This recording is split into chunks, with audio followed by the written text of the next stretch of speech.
Pick up your gear and open your chests. Throw on your armor and head out on a quest. Hey, hey, it's a brand new day. On the Sword Coast, your allies will help with blazing bows and magic as well. Hey, hey, heroes on their way. Fighting forever against overwhelming odds. Fighting together in favor of multiple gods. Idle champions of the forgotten realms. Idle champions, adventure never ends. Idle champions, hit you all out there. Idle champions, you will set again. Idle champions.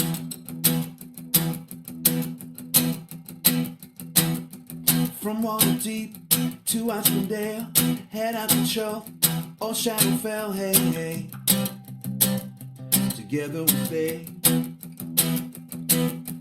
Walk to the monsters, walk to the boss, walk to the right, it's never a loss. Hey, hey, bad guys to slay. Fighting forever against overwhelming odds. Fighting together in favor of multiple gods. Idle champions of the forgotten realms. Idle champions, adventure never ends. Idle champions, hit you all out there. Idle champions, you will set again. Idle champions.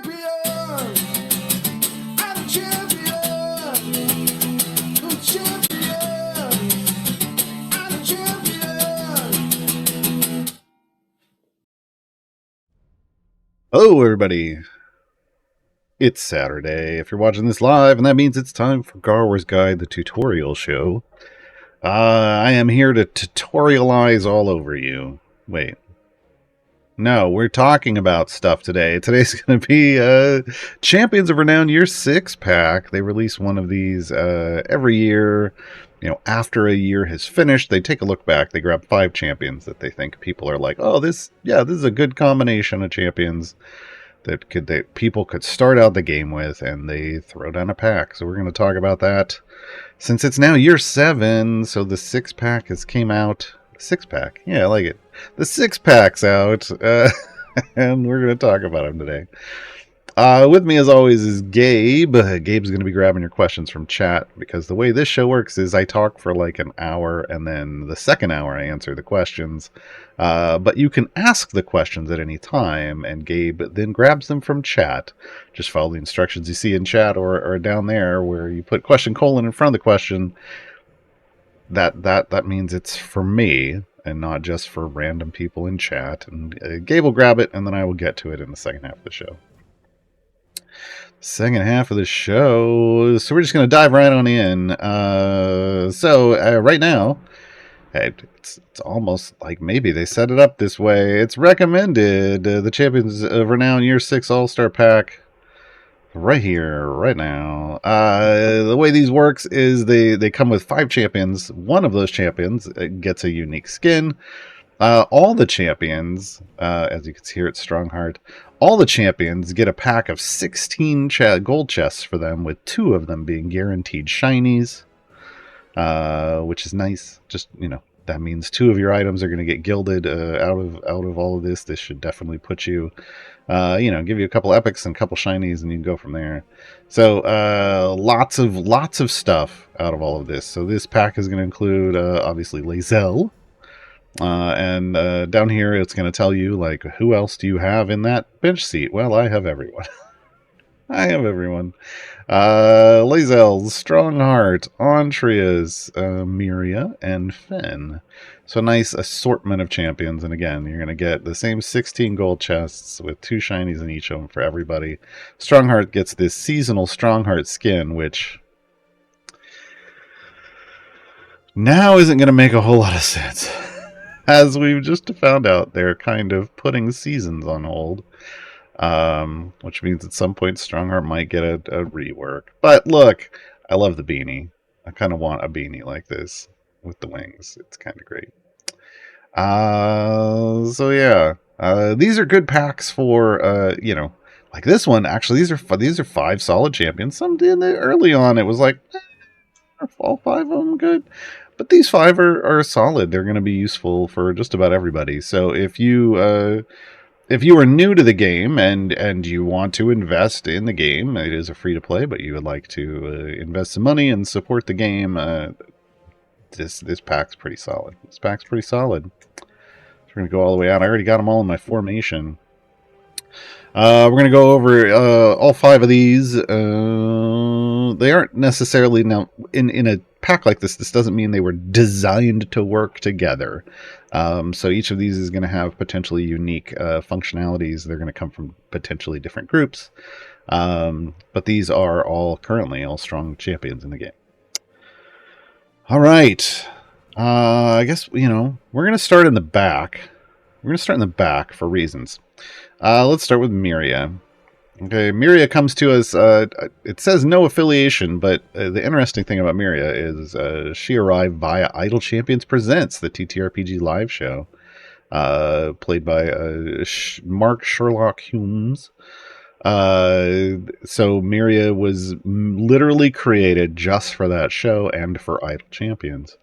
Female Shatterkai wizard, lawful evil, tanking and support champion. I want to point something out. I know she's got the tank role, but I'm going to tell you right now, this is one of the unique things about Miria. She's actually best, in my opinion, when she's not the tank. Her Overwhelm is a whopping 5. Overwhelm is a tanking stat. She ain't got any. She has unique functionality that actually supports tanks without having to be one herself. It is the only one of its kind in the game currently, and it's fantastic. So yeah, let's just we'll keep that in mind at the moment. And we'll get to that in a moment. Base attack, Ray of Sickness. It's magical. You can tell from the little magic burst there. Miria fires an energy ray at the nearest enemy, dealing 1 hit of damage and reducing its damage by 50% for 6 seconds. This does not stack. So, a little bit of a damage reduction, a little bit of survivability from your front line. Again, she's all about building survivability for your front line. This isn't going to help. It is the nearest enemy, so you're at least hitting whatever is definitely hitting your front line if they're stacked up on you. But obviously the best case scenario for this is if it's hitting the boss, right? If the boss is the only thing left. All right. Mage of High Sorcery. This is her buff. She is a support champion, so she does have a support buff. So Miria increases the damage of all adjacent champions. So you want her next to your DPS. I have her all the way in the back here. This is just so that you can visually see all the champions. But she wants to be next to your DPS. Okay. Zombie bodyguards. This is part of the 1-2 combo, in my opinion, that makes Miria incredibly strong for tank support. While Miria is alive, a zombie bodyguard that shares hit points with Miria appears in front of each champion in the frontmost column of the formation. When a champion in that column takes damage, the zombie bodyguard takes 90% of the damage instead, while the original target takes the remaining 10%. Here's what it looks like. Look, Strongheart's got a zombie bodyguard. Now, this explanation, in my opinion, is misleading. So I'm going to re-explain this in a way that hopefully will make a little more sense to people. Miria puts a little buddy up here, a little zombie bodyguard, and it's only in front of that column. If you move the person back, you can't turn this into the tank column. It's the frontmost column. So whoever's in the frontmost column gets a bodyguard. When someone hits the tank, don't beep at me. When someone... the computer's beeping at me, folks. When someone hits the tank, 90% of the damage goes to Miria. 10% goes to the tank. Okay, I get it. Apparently, hold on, folks.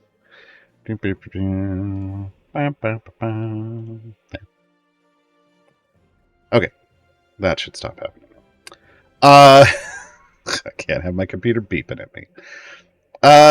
So, again, they try to explain this by saying the bodyguard shares its health with Miria. Nah, that's confusing. When the person in the front line gets hit, 90% of the damage goes to Miria. She's a damage soaker. Okay? She provides basically 90% damage reduction to your tanks. That's huge. That's huge. Your tanks are only taking 10% of the damage when you have Miria somewhere. Which is why I say don't put Miria in the front line. Because then she's getting hit and taking all the damage. She has no overwhelm. She can't mitigate any of the damage coming in, like when they get large numbers. No. Put her somewhere else. Put some beefy tanks up front who are already super survivable and watch them just live, not forever, but darn near close to it. Yeah. It's fantastic. Fantastic. Okay.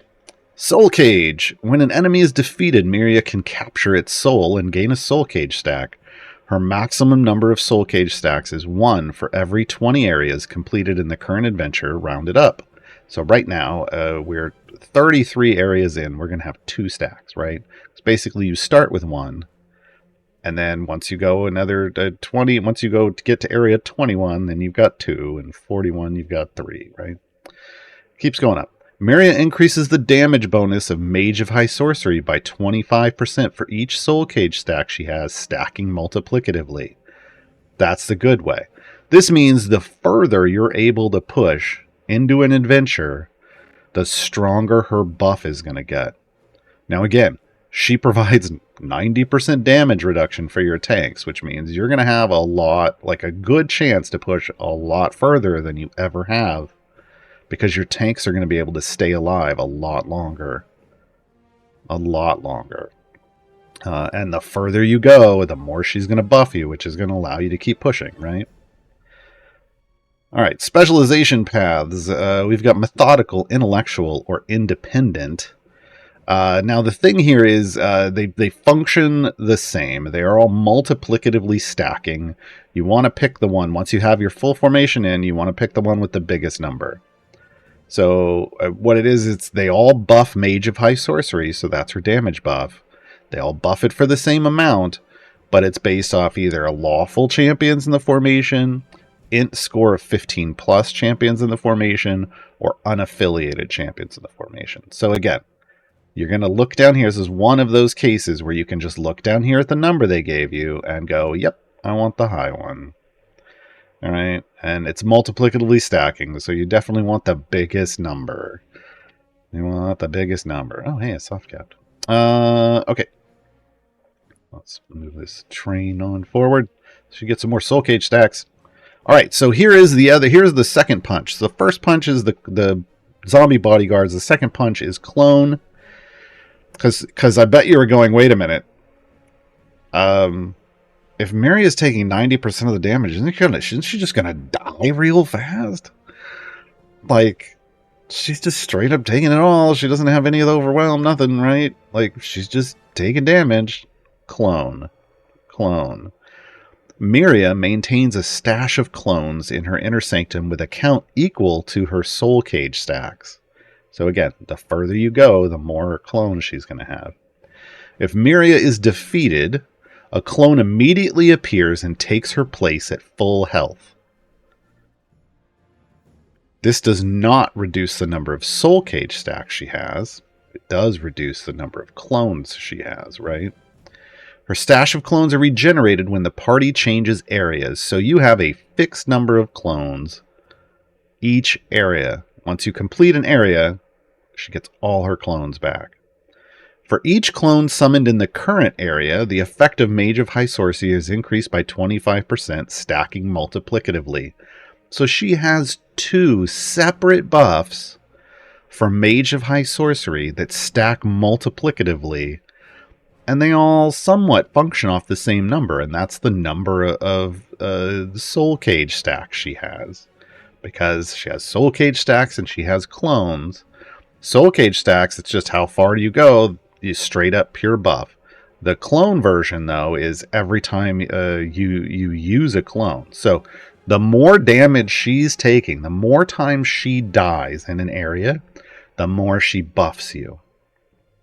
The more she buffs you. Multiplicatively stacking. Okay? So again, this tells us once again, the further you're able to go, the stronger Miria's buff gets. But also, clone makes it the further you're able to go, the more damage she can take. Because her damage may only look like 4 EO6 right now. But what you need to realize is if we look at her number of clone stacks, she's got 3. That means it's 4 EO6 times 3.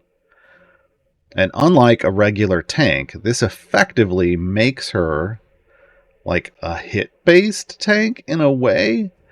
If somebody were to do 6 EO6 damage to her, that's just a clone. It nukes 1 clone. It doesn't bleed damage past 1 clone. Okay?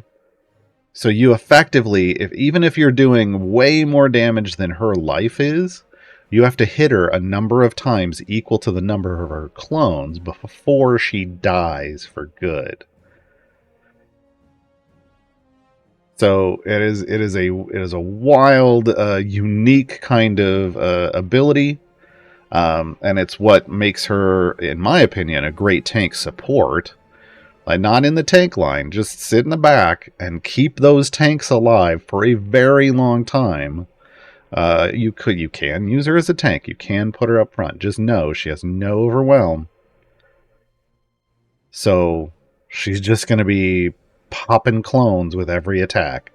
Whereas if you have her in the back, you can rely off the overwhelm and any other damage reduction off tanks in your front line.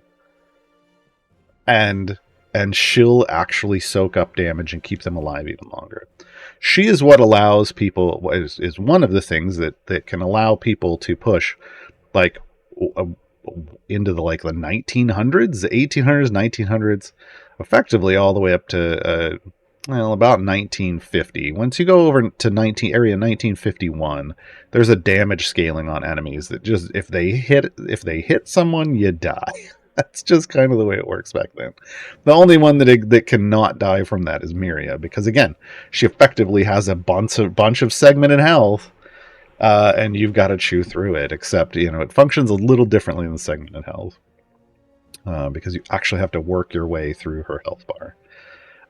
So yeah, she can enable very deep pushes in this game, even for newer players because of the way it functions. Just know. It does, you get the one of the multiplicatively stacking buffs right away. The other one, it takes her dying a lot to get there, which means when you get to the max, you better clear that level or is she going to fall over and then you got to start over again. And the further you go, the longer that takes. All right, life transference. Miria increases the health of all other champions by 1% of her max health for each soul cage stack she has, stacking additively. So this is her health share. And it gets better the further you go. Everything about Miria is it gets better the further you go. She can share a lot of health, folks. So remember, a soul cage stack is every 20 areas. You get another one. So if you get to area of 500, that's what, 25? If you're on 500, that's 25. I think I hate doing math on stream, even when it's basic math.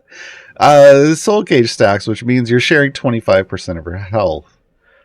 But if you're at 1,000, she's sharing 50% of her health, which is ridiculous. Again, this is a huge way. She's sharing that with the tanks. This is how she helps. Another way she can help your tanks survive, but she's sharing it with the whole party. So the further you go, the more outrageous her health share gets. And her ultimate is called Dance Macabre, because of course it is. She's basically a necromancer, folks. I know it says wizard, but look. Here we go. Miria summons 5 skeletons to the battlefield. The skeletons deal 15 attacks to the enemies before vanishing. All enemies are slowed by 50% for the duration due to the confusion on the battlefield. I'm going to get off this boss level, and then we'll fire it off, because otherwise it won't get to hang out very long. I want to show it more without the transitions. Here we go. Here we go. There they are. Look at them running around. They're just like, nope, we're here. We're here. They're just over here milling around, smacking things, and they're just going to hang out, and they're going to do that. All right? They're going to hang out, and they're going to do that. 15 attacks. All right. Item-wise, you get damage all champions, you get high sorcery, you get soul cage, the boost, you can boost specializations, which is great, because those are multiplicatively stacking, so... then we get ultimate attack and ultimate cooldown. So let me go here. Methodical. So because these are the specializations, because this boosts the base value, that makes this multiplicatively stacking ability with a pre-stack multiplier. That's the OP way. That's the OP way. Feat-wise, damage all champions, we get health. Obviously, that's pretty solid. Mage of High Sorcery, that's the damage boost. You get a Soul Cage effect. You get Charisma. This is going to qualify her for Zariel, Patron Zariel. But yeah, I want to point out what she doesn't get is health. Right? So she is one of, if not the only, well, maybe one of 2. It is very rare that you get a tank that doesn't have a health item. But that's because she gets her health from you pushing further and her getting more clones. Okay. So anything that can ramp up her health is great, which is why I don't have one on her, but like a tanking pigment. Tanking pigments boost health. Good idea on Miria. Good idea on Miria. All right, let's talk about Strongheart. We were doing back to front. We're going to talk about Finn next.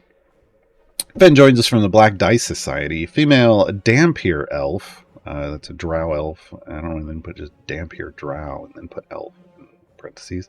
Warlock rogue, chaotic evil, DPS support. Base attack is a pack blade, so she darts out to the closest enemy and slashes with her longsword. But it is an AoE. It hits all nearby enemies. Okay. Finn's base buff is mischievous but dangerous, so she increases the damage of all champions in her column. So buffs like Brunner, the leader of the companions of the hall. Gotta get that in everywhere I can. Patron's Oath. This is why people listen. Honestly, Finn is great just as a buffer or a DPS. Lots of uses, lots of functionality. Patron's Oath is the, oh my god, everybody needs Finn. I mean, literally, Finn's one of the champions we tell everybody to get from a time gate, once they get patrons activated.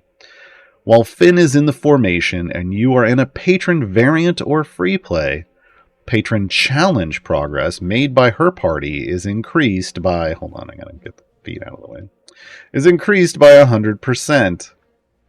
So, double patron challenge progress. Now, patron challenges are right here. It's the far right tab. It's your chores.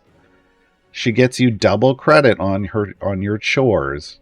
And you just saw me take a feat off. If you have the feat, quadruple credit. Quadruple credit. Yay. So Finn makes your patron challenges super easy unless someone from her seat is wanted that week. And then you just have to do those the natural way. People get so upset about that, but it's like, so? Like, it doesn't mean, anyway. Everybody gets frustrated. Just that once you start getting something the easy way, when you have to do it the normal way, everybody gets upset. But yeah, Finn's Patron's Oath is a big deal. And again, there's a feat over here for Patron's Oath. It says this is one of these rare cases. It says it's a 200% boost. Normally, these types of boosts are multiplicative. This one's additive. Takes her to 300%. Odd, but that's the way it works. Oh, wait, closed captioning though? Why is... Hold on, folks. No, I fixed this before. Why is it not working? Hello? Hello? No! I swear I put in the new link. No, apologies, folks. Alright, it's back on now. Alright, next up is an interesting ability, Warlock Pact. So this is a very niche ability. Finn reduces the normal attack speed of all Warlocks in the formation by 0.1 second for each point of wisdom an adjacent champion has above 10. Above 10. So, if, like, her wisdom is 12, so she would just for herself, well, if she had someone with 12 adjacent to her, she'd be at 0.2. This is actually shown by over the overlay. This is what the sword is. So the more people you put adjacent to her that have wisdom, the faster any warlocks in the party are going to attack. She is a warlock. So right now, surrounded by these people, she would be getting a full second of attack speed reduction. And any other warlocks in the party would also get a second of attack speed reduction. So right now, yeah, things are going to get a little complicated because we have other people in here who would adjust attack speed. But just know, you know, her placement. If she is your primary DPS, you want her to adjacent to as many high wisdom people as possible to make her attack real fast, right? If you can build that in your formation without screwing it up.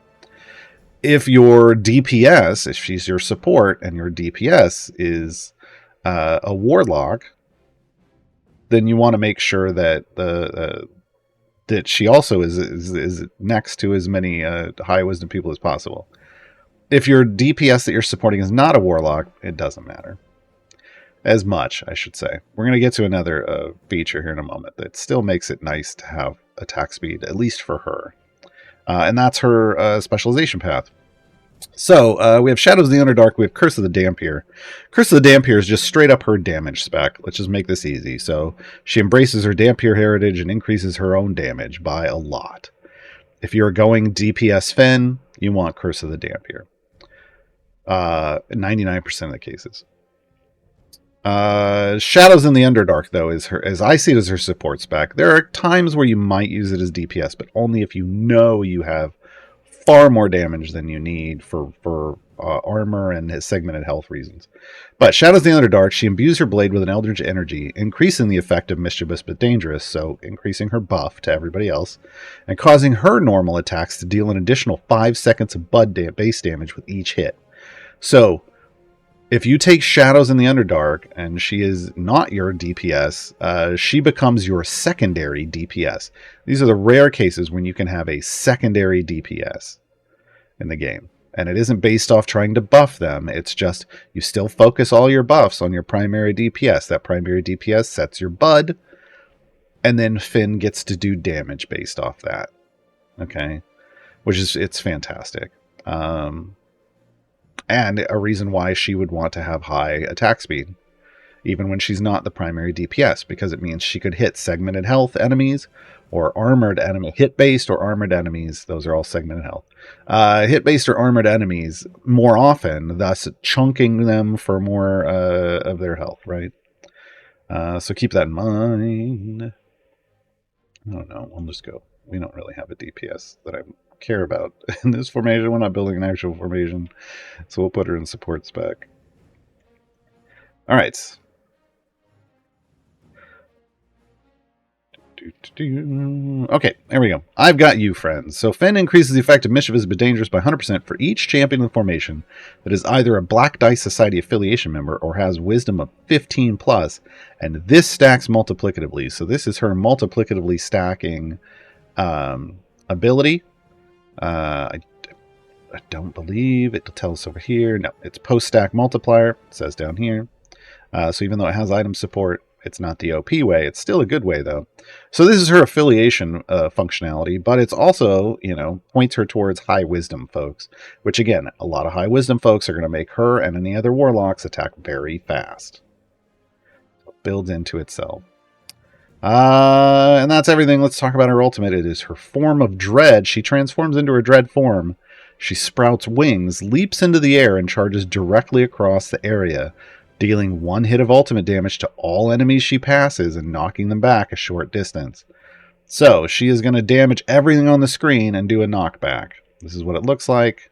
Boom. She flies around and comes back into the formation. That's it. That's it. Item-wise, we get a self-damage. We get a damage all champions. This is because you are DPS and support. We get mischievous but dangerous. I've got you, friends. Then spec choices. And then ultimate cooldown reduction. Feat-wise, damage all champions, self-damage as you'd expect. Mischievous but dangerous. I've got you, friends. Patron's Oath. That's the one that you want to have in if you're doing patron challenges. Specialization choices, so pretty straightforward. The only really fun one, I call them fun, is the Patron's Oath one. Okay, so doing something a little different there. All right, who we got in the middle? Antrius. We got Antrius in the middle. That's right. Antrius joins us from the Awful Ones. The male human bard, chaotic good, healing support. In this case, the healing is a temp HP shield. I'm going to be clear. Healing can be either healing or shielding in this game. They put it all under one tag. So Antrius is a shielder, though. Base attack is magical vicious mockery. Fens is melee, if you didn't notice. It's the sword. Sword means melee. Antrius attacks the enemy with the most health. So this is a unique targeting mechanic. Always going to hit the enemy with the most health, causing it to take 100% damage until he attacks again. So basically debuffs, double damage debuff on whoever has the most health to try to get rid of them. Okay. Antrius base functionality is Inspiring Song, and everything else is going to be based off Inspiring Song. So it is important to understand this wall O text. Okay. I'm going to tell you right now, Antrius OP. Antrius is one of a couple champions in this pack that are OP. And in this case, it's all based off understanding Inspiring Song. Antrius inspires each adjacent champion, giving them temp HP every 5 seconds and increasing their damage by an amount. As you can see, this one's pretty large. Any champion with a charisma score of 17 or higher further inspires all unaffected adjacent champions, and this continues to cascade. I'm going to stop here for a second. What the hell does that mean? It means Antrius is a man-spreader. Antrius can spread his buff throughout an entire formation if you place everyone correctly. So, if we're looking at next to Antrius, Antrius has this glow beneath himself. This means he gets his buff. That's the last part of the text there. He gets his own buff. But then next to him, we see a couple very light glows. That means they're getting the buff, but they're not spreading the buff. Anyone with a bright glow is going to spread the buff.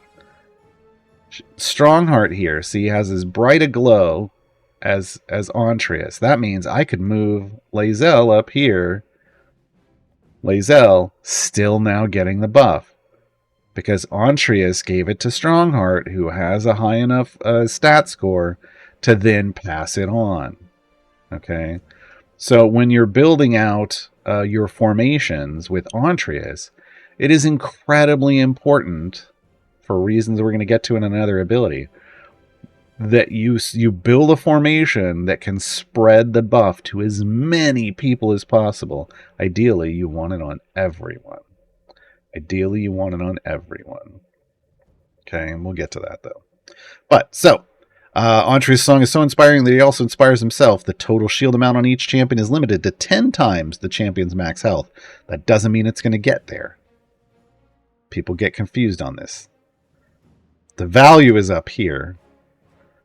10 times the champion's max health. It doesn't. That's just they're just putting a cap on it so things don't get ridiculous. It doesn't mean you're going to get here. Okay. Okay. There we go. The hardiest, bardiest bard.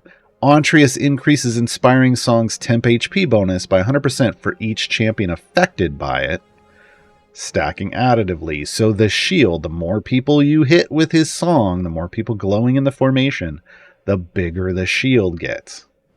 Okay, so that's one thing that's going to boost based off how many people that it's hitting. Suave and Sophisticated. This is the big one. This one has item support. This is what makes him OP. Antrius increases Inspiring Song's damage bonus by an amount, and again, you can tell it's pre-stacking because the value is huge here and it's based off my item, for each champion affected by it, stacking multiplicatively. It even calls out for once, buffs apply to the pre-stack value. That means you want any Suave and Sophisticated feats in. You want that item as high level item levels you can get it. You want it gilded. What do I got it at? I got a shiny and it's 1001. Antrius is a huge buffer. Huge. As long as everyone in the part, as long as many people, ideally everyone, is inspired. And the shield can get pretty solid. I know it starts off at a low number, but yeah, if everybody's inspired, it can get pretty big. Antrius, so if people have been like, oh, Antrius is so OP, and you throw them in, and you're like, well, they're not really doing much, you may not have spread their Inspiring Song correctly. It is really based off spreading that glow throughout the entire party. Yeah. So there are certain formations that's just not going to work in, right? It's super easy in Sword Coast. You only need 2 spreaders. You put him in the middle, and then you just need 2 spreaders, and you can hit everyone, as long as you place the spreaders correctly. But some formation layouts, rough. What is it? Is it Wild Beyond the Witchlight, or one of the ones that has the NPC in the middle? Antrius is just kind of like, well, shoot, because the most he'll ever be able to hit is 5 total people. He can't hit all 10. Can't be defeated. Antrius increases Inspiring Song's damage bonus for each feat your champions have unlocked, stacking additively. This is a little sugar on top. Okay, this is not something you need to hunt for. This isn't like, oh my god, I gotta go buy all the feats now. Because it stacks additively. It's nice. You know, it's a nice little bonus. Let's go look. What mine is at. Can't be defeated. I'm holy... I didn't realize I had that many feats unlocked. I'm almost at 1200 feats. It's an EO5 buff. That's, ain't nothing wrong with an EO5 boost. But you don't have to go out of your way. I mean, if I had 1200 stacks of something that stacked multiplicatively, additively, Okay. Alright. Spec choice. Bard College, Truly Awful Stats, or the A in Chaotic, is for Antrius. So, this is going to do the same thing. This is another one of those where we're going to look for the highest number. So this increases Inspiring Song's damage bonus. Now, you do have to pay a little attention, because if the numbers are close, the buffs are different values. But so Bard College it's boosting by the number of bards. Truly Awful Stats, it's for boosting based off champions who have a total ability score of 78 or lower. And then the A in Chaotic is just for chaotic champions, okay? But we start off at a 200% bonus here, 150% bonus here, and a 100% bonus here. So even though these are tied 2 and 2, you can't just do either. You want to go the 2 that are at 150%, right? And in some cases, you'll want to do the math here. Now, the easy way to do the math is to not do percentages. 200% means 3x. 100% means 2x. 150% means 2.5x. So when you're stacking multiplicatively, This would be 2.5x times 2.5x. That's the easy way to figure out the numbers, right? You can do that math in your head. You can use a calculator, whatever. But you're looking for the high numbers, but then you're also looking to see they added another layer. And this is one of those where I wish instead of giving us the numbers down here, they just gave us the buff total. Like this would provide you with this much of a buff, and this would provide you with this much of a buff, and this would provide you with this much of a buff, and then you could just click the one that has the biggest buff. Because we all like big buffs, and we cannot lie. All right, let me get him to soft cap here. See if he has anything else. Just the ultimate, just the ultimate. Sometimes they bury another ability super deep, and I forget about it, to be honest. Ultimate is Cloud of Daggers, and I'm a big fan. Antrius takes a hand mirror out and smiles into it, causing it to shatter. I hate it when that happens. Shards of glass fly outwards to the enemy with the most health. Again, he targets things with the most health, forming a cloud upon reaching the target. This is good because the enemy with the most health is usually the boss. The cloud deals ongoing damage for 10 seconds. Like this. There. It just sits there. And if the enemy is hit-based or armored, every time it pulses out damage, it will chew through that enemy. And because it's targeting, if you wait and you do it when the boss comes out, it will just sit there. And now again, it's just going to sit in a position. So if you can keep the enemy in it, it's just going to chew through them, and it's great. Itemization, damage of all champions, then straight into ability buffs.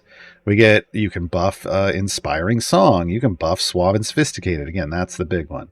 You can buff Can't Be Defeated, but it's post-stack, and that stacks additively anyway. Then Ultimate Attack Damage, which is great for chewing through armor, and then Ultimate Cooldown, right? Feat-wise, damage all champions. Then the pluses are usually affect healing when they remember to make the pluses. So this buffs the shield. These others are going to buff the damage of Inspiring Song. Suave and Sophisticated, these feats you're just going to want in. Can't Be Defeated. And then this con feat is going to get you into Vajra as a patron. Patron Vajra stuff. Okay, on to Lae'zel. She's been getting a little impatient in the back. That's talking about everybody else. Absolute Adversaries. Lae'zel comes to us from Baldur's Gate 3. She is one of the Origin champions, and that affiliation is Absolute Adversaries. Female, Githyanki fighter, lawful evil. She can be DPS or support, and she is a speed champion with a rather unique speed effect, which we'll talk about in a moment. Greatsword is her base attack. It is melee. Lae'zel attacks the closest enemies with a swing of her greatsword, so it is an AoE ability. She has a passive ability. That's these level 0 abilities. So she increases her base chance to crit up to 20%. So most people start at 10. She's got twice that. Lethal Coordination is her support buff. She increases the damage of all champions in her column, including herself. But that's kind of there already. I mean, they just spell it out for you here. So, again, like Brunner, the leader of the Companions of the Hall, buffs in her column. Ceramorphosis is the ability that all the Absolute Adversaries have. And it all, for every single one of them, it stacks multiplicatively, and for every single one of them, it has an item with pre-stack item support, which means every single one of them has the ability in some way to be OP at something. In Lae'zel's case, it buffs her lethal coordination. Coordination. I can talk. So, potentially OP buffer. With these multiplicatively stacking things with pre-stack item support, they only become OP if you invest a lot of item levels into them. I'm gilded at over 1,000 item levels. That's going to make her really strong. Just out of the box, it's solid when you get, but it takes stacks. So, your formation gains 1 Ceramorphosis stack due to the Mind Flayer Tadpole in Lae'zel's brain. Lae'zel increases the effect of lethal coordination for each Ceramorphosis stack, stacking multiplicatively. So for her to stack, she needs tadpoles in the party. Other people got to have a tadpole in their brain. Every Absolute Adversary has one. There are also like 3, I think, right now, other champions in the game that have tadpole feats. Like Narak is one. And then we got a couple more, and I can't remember off the top of my head. Somebody in chat will tell me. But there's like 3 total for other people you can add. So, yeah. The more Ceramorphosis stacks, the stronger Lae'zel's buff gets. Straight to the point. Oh, thank you, Phoenixian Ultimatum. Viconia and Imoen are the other 2. Viconia and Imoen. For Baldur's Gate reasons. Straight to the point is the speed effect in non-boss areas. So this only works in a non-boss area. Whenever an enemy is defeated by anything other, not anyone, anything, so people and click damage or whatever, other than Lae'zel. So other people are getting to kill, other things are creating kills, and she's just watching. She has a % chance to gain an impatience stack. She's getting impatient. She's not getting to kill anything. I love it. When she has 17 impatience stacks, complete the current area and reset the impatience stacks to the current Ceramorphosis count. Stacks persist when changing areas. So there's a couple things to keep in mind here. Basically, as long as if other people are killing or something else is killing, like your click damage or your fire breath potions, she's going to get impatient and build stacks every time it happens. The percentage chance, when it gets over 100%, that means she has a chance to get more than 1 stack. I'm at 252% because of feats. She has a couple feats for this, which means she's getting 2.52 every time I kill something, which means she's getting to 17 faster. So those feats are good when you want to go through areas faster, because she's killing, because she's impatient, right? Also, the other thing to remember is the more people you have in the party with Ceramorphosis, the more often this is you're gonna skip, because you'll start at a higher impatient stack count. So it's gonna take fewer of those other people kills or other thing kills for her to jump you through a level. Now, this can work on regular levels like we're sitting at here. If she's not attacking and other people are attacking, we can skip other levels. We can skip through levels pretty quickly. But this is actually custom designed to be used in very specific scenarios. And those scenarios are when you're dealing with things on the screen that I like to refer to as barricades, like road bumps, speed bumps. And it's those hit-based things that you're supposed to get a chunk through to move on. And those are the target for like your quest instead of killing enemies. But there's always enemies that are spawning. So when you have Lae'zel in those situations, you're just going to kill the enemies, and you can then ignore the actual quest, and she's going to be like, okay, I'm bored, and then move you to the next level. She just can't skip bosses. You have to fight the bosses. So good for those barricades, good for those ones where it's like, snuff out 25 torches or open 25 sarcophagi, and you've just got a wall of enemies, and you can kill the enemies, but you can't move forward to spawn the new things. Lae'zel just jumps you through those. That's what she was designed to do. Again, she will work on regular, as a regular speed champion, but she's designed specifically to help speed you through those encounters. Aberration Hunter. Aberrations are Lae'zel's favored foe. Each time an aberration spawns, Lae'zel's lethal coordination is multiplicatively increased by 100%, stacking up to 4 times the Ceramorphosis stack count and resetting when changing areas. There's a 33% chance with each wave in a non-boss area that an extra Mind Flayer spawns.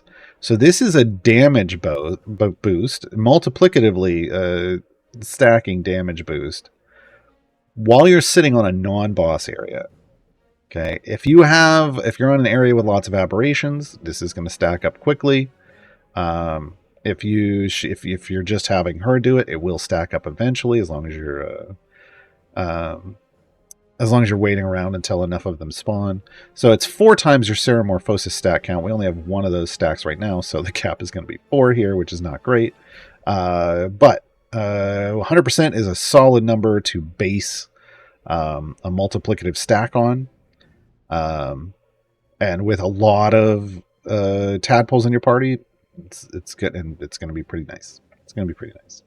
Okay. The challenge here is that if your boss levels don't have aberrations on them, you're going to have to ride like your bud damage through that. Stack up your bud damage on the area before the boss with this, max it all out, and then burst through that boss with like ultimates or some other kind of bud based damage, fire breath potions, whatever, because she can't create that damage on a boss level if there aren't any aberrations. Okay. Ferocious Warrior, if Lae'zel attacks and any of her targets survive, her base attack cooldown is for her next attack is reduced by 4 seconds. So this is a way to get her attacking quickly. She has a very long attack speed cooldown. So once you get to the point where she's not killing anything, she's going to attack more often. Almost twice as fast. A little better than twice as fast. Okay. Spec choices. She specs uniquely into 3 different kinds. These are, you kind of have to figure out what you want her to do here. I like this kind of spec choice. I prefer this kind of spec choice, like a functionality spec choice, to just which one's going to give you the most damage, personally. So Champion, Battlemaster, Eldritch Knight. These are subclasses, and these are her choices in Baldur's Gate 3. So as a champion, she's going to increase her crit chance by 20% additively, so she'll go from 20% to 40%, and her crit damage by 100% multiplicatively, so her crit damage will double. So if you want her to crit, she doesn't have anything in her kit based off crits, but there are other champions in the game that have functionality based off other champions critting. If you're paired with those, champion might be where you want to go. Battlemaster, when Lae'zel hits an enemy and they survive, like we were talking about before, the enemy is distracted and the next champion other than Lae'zel that hits them deals an additional 4 seconds of bud-based damage. This is a fantastic support functionality, in my opinion, because it's going to grant bud-based damage to other champions, and allow them basically, this is an armor destroyer, or a hit, or a segmented health. This is a segmented health destroyer, so armored or hit-based health. This lets everybody shoot, but it's specifically for armor with the bud-based damage. So she hits it as a DPS. It can be a DPS or support, whichever way you want to go with this. If she's the DPS, she hits it, she takes an armor chunk off, then the next person that hits it, also 4 seconds of bud-based damage. As long as that's enough to take off an armor chunk, it'll do so. But you can use this as DPS or support functionality for Battlemaster.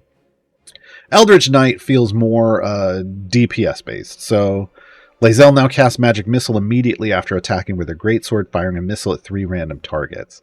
So this basically turns her into a multi-hit DPS. I prefer Eldritch Knight when she's my DPS. I prefer Battlemaster when she's support. We're going to go... Well, no, we'll do Eldritch Knight here, just so you can see the magic missiles. Just so you can see the magic missiles at some point. All right.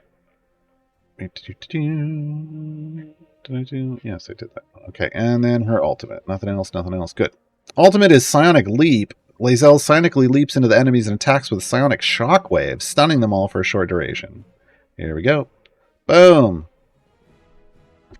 We didn't have enemies on the field, so she just jumped out and then did a shockwave across the screen. That's it. That's it. That's what it does. Item-wise, damage of all champions. Then we go straight into Lethal Coordination, Ceramorphosis, that's the big one, Aberration Hunter, and then ultimate attack damage and ultimate cooldown. Feat-wise, damage of all champions and self-damage, because again, she is support and DPS. Lethal Coordination, Ceramorphosis, those are the big ones. Straight to the point. Again, this is if you're wanting to run her for speed. Aberration Hunter, and then we have a couple crit-based ones.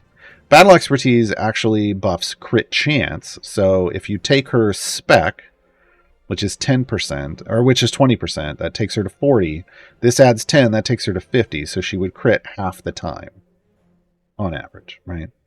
Cataclysmic Strike increases crit damage. Right now we've got a pretty solid amount, so this would increase it by another 60% multiplicatively. Okay, so that would be, what, another 300%, so she'd go to 800%. Not bad, right, if that's what you're going off of. All right. And finally, last champion, Strongheart. Strongheart joins us from no affiliation. Strongheart is in a variety of places. Early D&D modules, and also the cartoon. Showed up in the cartoon once or twice, but wasn't from there. Also had an action figure, which is why they've got an action figure skin. That looks real weird at the moment. Male human paladin, lawful good, healing and support. Steel, melee attack. Strongheart attacks the closest enemy with his sword. Steel, dealing one hit. Now, they have a passive ability as well. Their base chance to crit hit is 20%. I know it says it's higher. We'll get to that. So their base is 20% instead of 10. Justice Needs Champions is their base buff. Strongheart increases the damage of all adjacent champions. Okay, so you want them next to your DPS. Season Knight is what put them on the top tier list for me to pick up out of a time gate. Not anymore. Season Knight gave you season quest progress boost, and it doubled it for all parties. So you could put Shadowheart in the background, in a background party, and all parties gained season quest progress. It was fantastic. And there was a feat for that, which is why mine says 200%. So base was double. With the feat, it was triple. If you haven't heard, seasons are going on pause indefinitely. So this functionality is no longer a big deal. I mean, it's for the current season. It could help you out a bit, but then we don't know when seasons are going to come back, or if they're going to come back. And if they don't come back, then this ability will have to get changed to something else, right? So not as high priority anymore. Courage to Stand. Strongheart heals champions affected by Justice Needs champions for an amount of health per second. So it's just anybody adjacent. This is why Lae'zel's getting a heal. Anybody adjacent's going to get a heal. Pretty nice. Most of the time you want to heal tanks, but not always. So keep that in mind. They can be placed in all kinds of places and heal for large amounts. Righteous Might. This is their OP ability. This is it doesn't read this way, but I'm going to tell you right now, this is a multiplicatively stacking ability. It has an item support, and it's pre-stack item support. Okay. Sometimes it doesn't state this, and you have to be able to read the ability and understand that it's multiplicatively stacking. So we're going to go through this. Whenever Strongheart lands a critical hit, for the next 20 seconds, he increases the damage of Justice Needs champions, increases the healing of Courage to Stand, and reduces the base attack speed cooldown of himself and champions affected by Justice Needs champions by half a second. So this is like a bit of a snowball ability because of the attack speed reduction. The attack speed is additively stacking, so the more he is critting, we're gonna stop on a level up here. The more he is critting, the faster he attacks, and the faster anybody adjacent to him will attack, because he spreads it to everybody adjacent. So he's at 375. He's gonna start attacking. He's gonna start critting, and eventually, it can tick down and tick down and tick down, and go super low. We're not seeing it as much. There we go. Now we're down to 275. It can just keep going. It's reliant on crits. If you can put him in a party with someone that boosts his crit chance, ridiculous. Okay. Caddy Bree. Caddy Bree has the ability to spread her crit chance to other people, and is real strong with Strongheart. So here's the thing. Because it says whenever they land a crit hit, and then it lasts 20 seconds, that means every time it happens, you get another stack of this buff or this boost to healing. The only cap is how many times you can attack and crit inside that 20-second window. Okay? That means, it doesn't say it, but it is multiplicatively stacking. It has item support, and that's boosting this base value, so that means it's pre-stack item support for the damage boost. So, Strongheart, OP buffer. OP buffer and this chain, this wild chain of attack speed. This wild chain of attack speed. All right, spec choices. Valor's Call, a Just Quest, or Honorary Member. Now, these are, again, functionality. They're very specific situations. Valor's Call. Strongheart increases the damage bonus of Justice Needs champions by 100% for each good champion in the formation, stacking multiplicatively. So lots of good champions, potentially solid. Again, this is one of those where I wish, there's two of these with numbers, and I wish they'd put the total buff amount of the current party here for you to choose. A Just Quest increases the damage bonus of Justice Needs champions, but only by 12.5%. But for each season level you have gained in the current season, stacking multiplicatively. Again, when seasons go away, this isn't going to have any functionality. But right now, usually when it gets up to super high, it's better than, there's a point where it's better than anything that's going to happen with Valor's Call. Yeah. Honorary Member is a unique specialization and is kind of cool. Strongheart gains the affiliation or affiliations of the most populous affiliation or affiliations in the formation. So if everyone is Black Dice Society except for Strongheart, a couple other people, you can have Strongheart join their affiliation.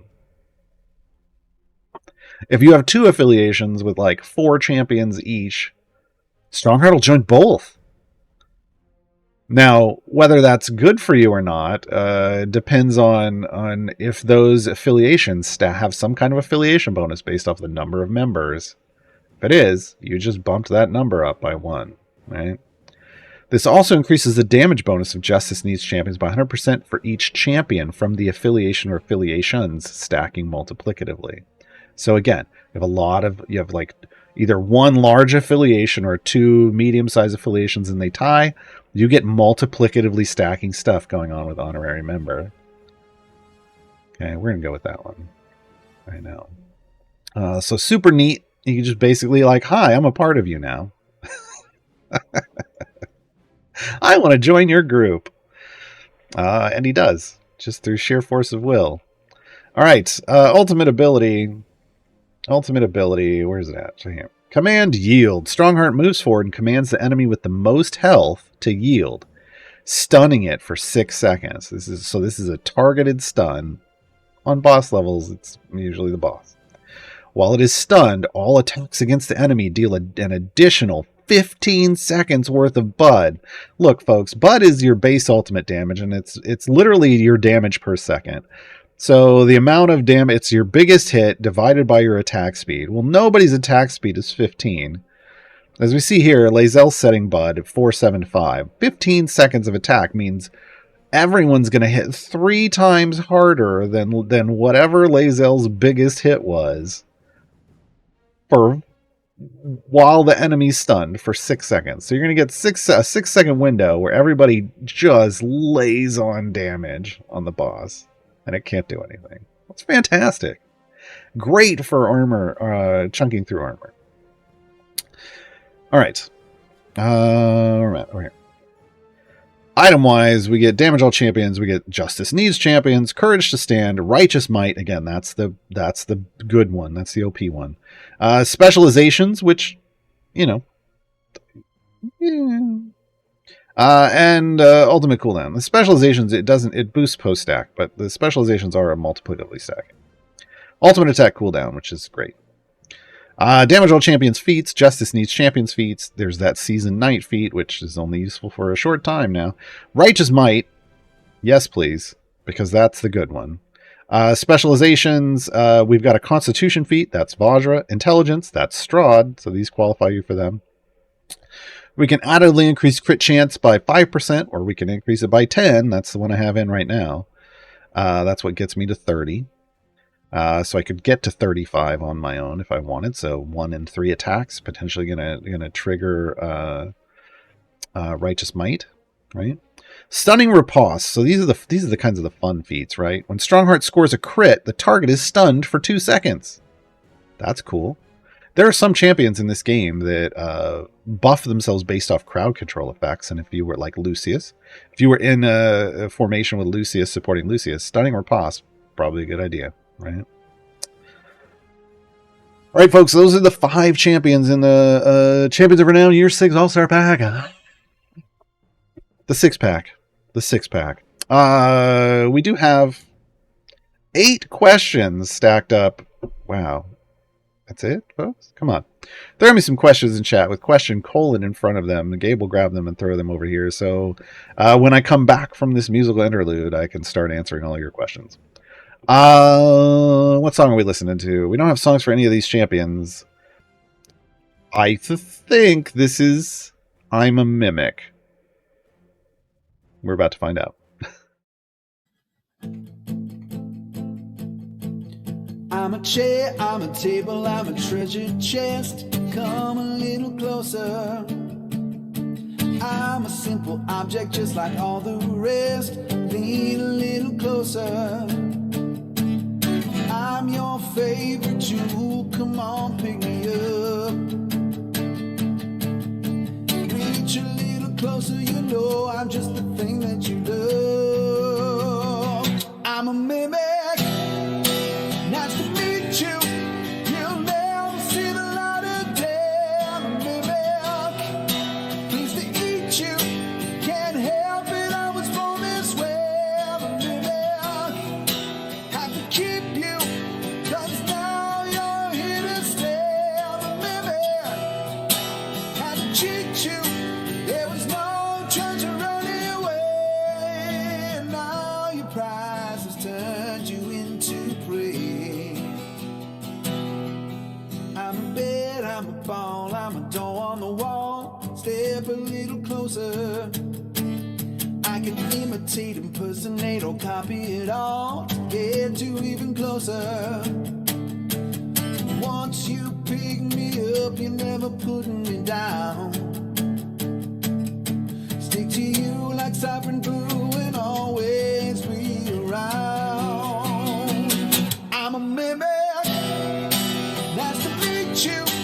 You'll never see the light of day. I'm a mimic. Pleased to eat you. Can't help it, I was born this way. I'm a mimic. Have to keep you, 'cause now you're here to stay. I'm a mimic. Had to cheat you. There was no treasure running away. And now your prize has turned you into prey. It's a suit of armor to catch your eyes. Already goes a trick and left to tell lies. I'm not a doppelganger trying to be your friend. Just a hungry hunter here playing pretend. I'm a mimic, here to teach you that your greediness is not the way. I'm a mimic, I'll defeat you, causing trust issues every day. I'm a mimic, eat your feet too, and now you're gonna crawl away. I'm a mimic, such a treat you, should never ever gonna stray. You're the prize that tastes the best. I'm a monster, not a chest.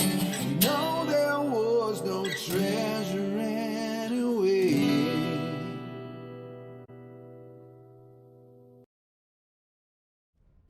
Hey, I was right. It was I'm a Mimic. Whenever we don't have songs that are related to the champions in some way or the topic in some way, I just kind of pick something generic. Like there's some generic songs. Like I'm a Mimic. Yay! And then I forgot which ones I picked. All right, we're back with questions. We're up to 14 questions in the queue now. I'm going to try to get through them as best I can. I'm going to hit the ones that were kind of on these champions first, and then look, we had a lot of information drop this week. If you have questions about what's going on with seasons or events are changing, What? What's this collection rework that's coming up? Like we have got a lot of stuff to talk about. You can throw the questions in the chat. I will do my best to answer them. I'll do my best to answer them. Makai Ukami, that's how I'm pronouncing that. Hopefully I got it right. Will Korth or Strix trigger their saves on Miria's clones is what I'm assuming. Or Kira? No. Is my understanding is no. It is kind of like a segmented health feature. She's not dead until she's finally dead. It should trigger on her last clone, is my understanding. I think. All right. Let me see what else we got about these champions. Okay. The Lurking Rider asks, Black Viper benefit from who? No. Black Viper benefits from being adjacent to certain classes, such as Warlocks. Based on Fenn's ability to improve the attack speed of Warlocks, would Black Viper also observe that and be buffed too? Black Viper doesn't observe adjacent buffs. Right? She just buffs... It was my understanding she just buffs herself. Based off adjacent. Let me double check. I said who because, man, Black Viper, my second favorite champion thematically in Idle Champions. But needs some love. So I haven't used her in a little while. But we should be talking about Aura of Infamy. Yeah, all position... Oh, wait. Yeah, no, they buff the positionals. Okay, so all positional ability, formation abilities Black Viper receives from Warlocks, Rangers, Rogues, and Bards are buffed by an amount. I mean, it should be, right? But it's not. No, it's not a positional. It's not a positional. That's the thing. Is the Warlock thing, she's just buffing, she's targeting Warlocks. Finn is targeting a Warlock. That's not positional. That's targeted. So it's not like she, like Strongheart, absolutely. Here, let's put her next to Strongheart. Strongheart, she'd be ridiculous with Strongheart, right? Once Strongheart triggers his additive thing, it may not be buffing attack speed. Because really, it should just get one stack and just she's at max attack speed. It doesn't look like that's working that way either, but it should. It should. And it's not. Yeah, she's just getting the 0.5. Oh wait, but he's not one of those things. Never mind. He's not one of those things. Dang it. See, this is why I don't use her enough. Okay. Warlock, Rangers, Rogues, and Bards. Antrius? She should be buffing Antrius' stuff because he's a bard. That would show up. God, I gotta remember that. It's been a while since I've done anything with Black Viper. Yeah, here we go. Applied at an outrageous rate of the original for inspiring song and also going to be the temp HP shield. So she's going to get a lot more damage out of Antrius than most people because of Aura of Infamy. But if it's targeting a specific type of champion, she's not going to soak that up unless she's that type, right? But it's not again, it has to specifically say that effect is positional, like directing some kind of a direction and not just at a specific person. Got you to talk about Black Viper, though. And you can tell me how much time I spend with Black Viper nowadays. Headhunter Armor. Antrius' spec doesn't get selected based on the DPS, just highest number to the left. Correct. Which is why I said just pick the number. Whenever it's the DPS, I call out the fact that those numbers are pointless. Those numbers are pointless. The Lurking Rider. What shenanigans have you heard of relating to each of the champions you spoke about today? Honestly, I think the only one is Miria, and it's the scenario where, like I said, normally I don't like to put her in the tank line, but if you're at a place where you're getting one shot, the tank, there's a solo tank, and they're getting one shot, you can put Miria up there as long as you're still buffing your DPS with her up there. You adjust your formation. Because she effectively then is a segmented health champion, like a hit-based champion. And you have as many attacks from whatever's nuking her clones, as she has clones available. So if you're really deep, you got a little bit of a time to try to kill that boss. That's kind of the only shenanigan, and I don't even know that that's a shenanigan. That's just a function of that's just how she functions, but maybe isn't always the best way for her to function, right? Otherwise, it's, everybody works pretty straightforwardly. I don't know of anything that just gets out of hand. Like I said, with extra crit chance, Strongheart just snowballs and stays at max at animation cap attack speed, and just critting because he's attacking so fast, and he can stack multiplicatively a lot. But I don't know that that's shenanigans so much as it's working as intended. Shevik, do you think there's any chance that Strongheart will be changed to work with patrons? I don't know. That'd be strong. Like to have Strongheart and Fen. Here's the thing. Somebody else, Onthalon, asked right after this, what is an example of an ability you'd like to see replace Strongheart's seasonality? I can't really answer these questions because of my contracts with CNE, which one is this show, which means I hear about things a lot more in advance sometimes than other people. And sometimes that might affect things like answering a question like this. But in other times, one of my other contracts is a subject matter expert, so I give feedback on systems designs and champion designs when asked. And I have talked about things that are coming in the future, so I can't really answer the question about what I would maybe like to see. No, I will tell you right now, Shevik, I don't know. I don't know what they would, what they have a plan, what their plan is. I don't know. There are things that I think could be neat. I think patrons would be probably too strong, but like I said, we already have Fen, and having a double of that ability. I wouldn't hate it, but that's wild.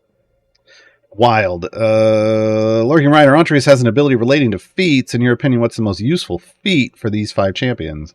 Oh, that's kind of going to change. Strongheart's Righteous Might. The season one, great during seasons, but again, that's going to go away. Fen, her patron one, right? Antrius, buffing. It's the ones that buff Suave and Sophisticated. Lae'zel, Ceramorphosis. Miria, now I'm just blanked. Health, because she needs to stay alive, right? If she could get a 60% health one, that'd be great, Sandy. Like the longer her clones stay alive, the better, right?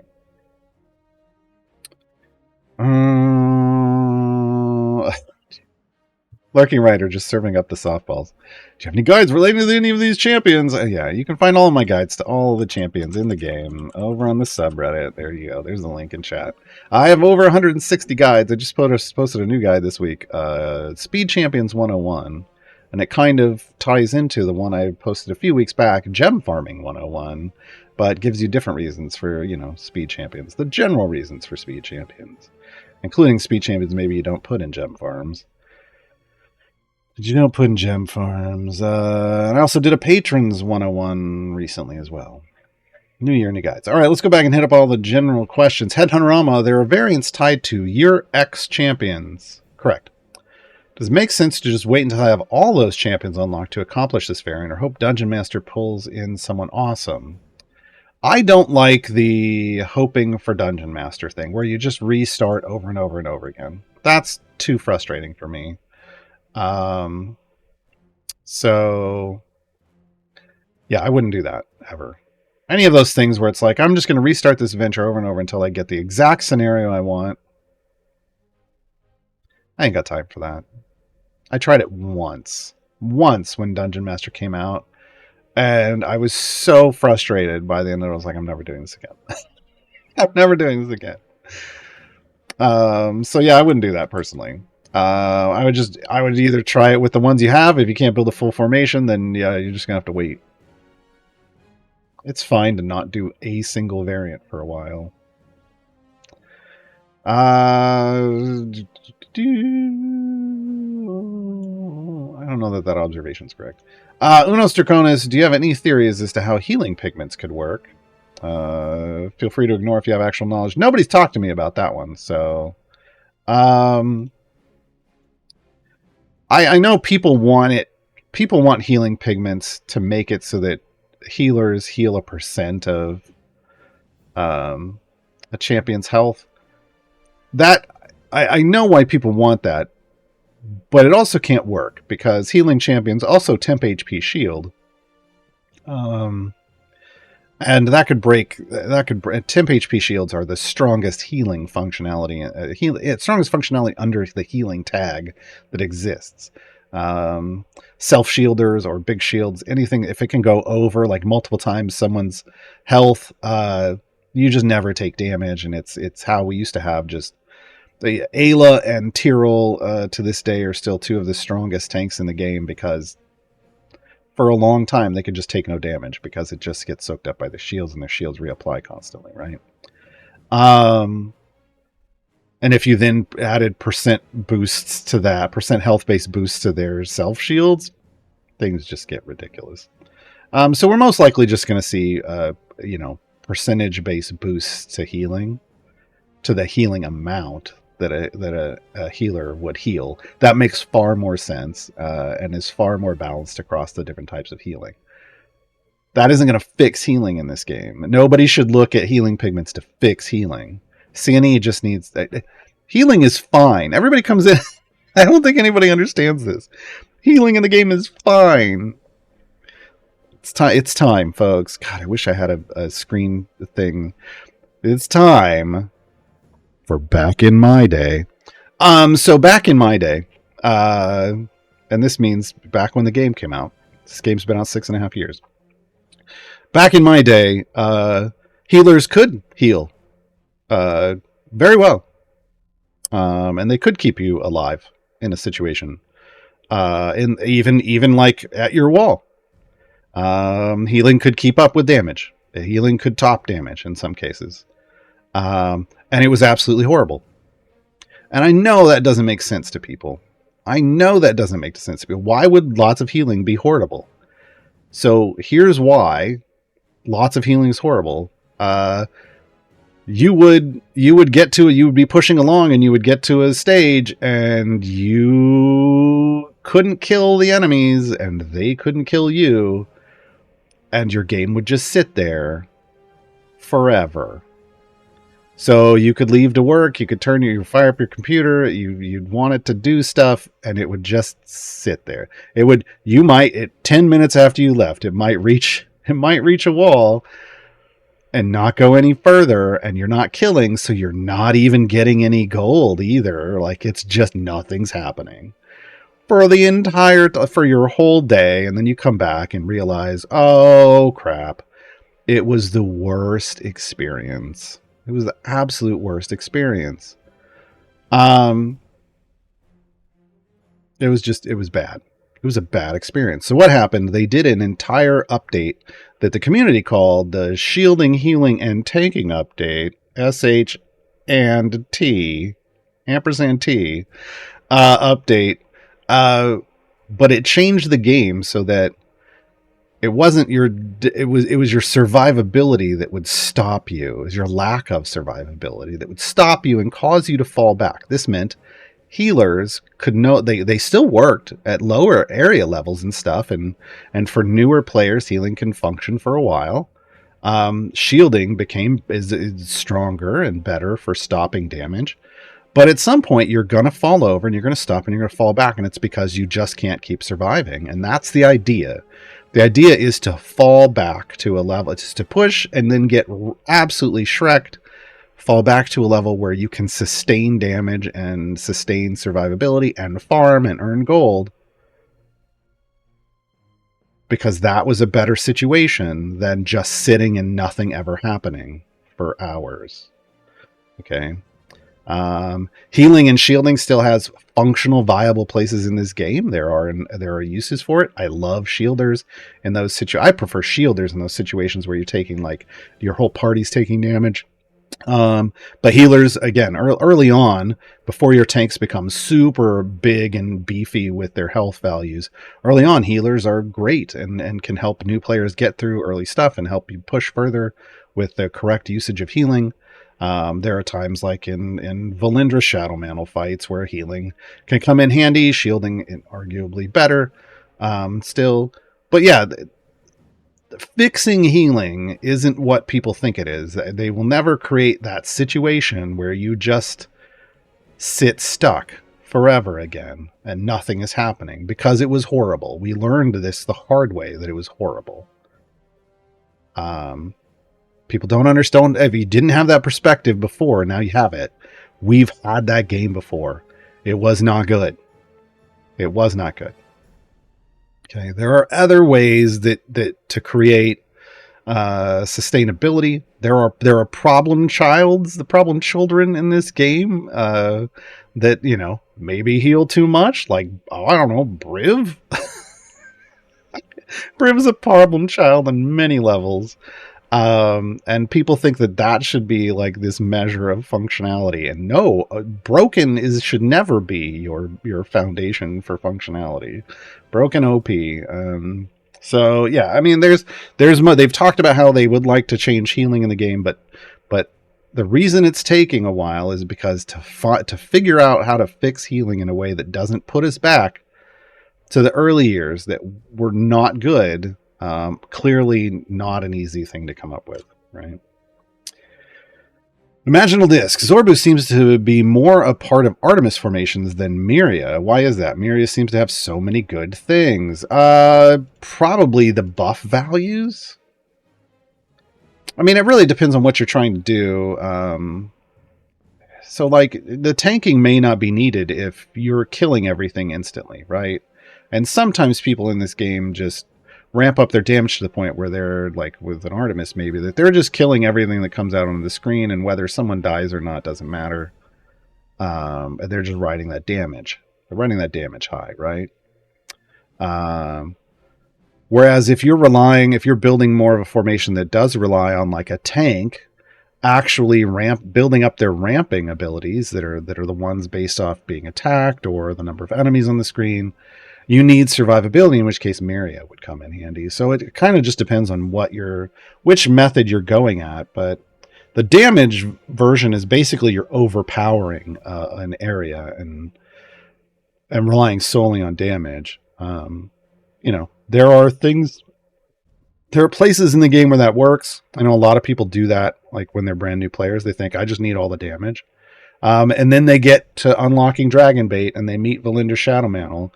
And Valindra just smacks them silly, and they don't understand what happened. And that's when they have to learn that sometimes you have to build a combination of damage and survivability, right? So it just depends on the scenario, in my opinion. Phoenixian Ultimatum, what are your thoughts for the upcoming Events 2.0 change? Any things you're worried about with the change? So, folks, if you don't know, now you know. There is a change coming to the game. We are getting an update called Events 2.0. I'm going to post the state of the game blog over here in chat. There's more blogs with more information coming in the future, but we did have the Dev Insights this week was pretty much focused on this. So Events 2.0 are rolling out on Wednesday, March 6th. So we do have one more event coming up. That's going to be the old way. And that's going to start, I believe, on the 21st.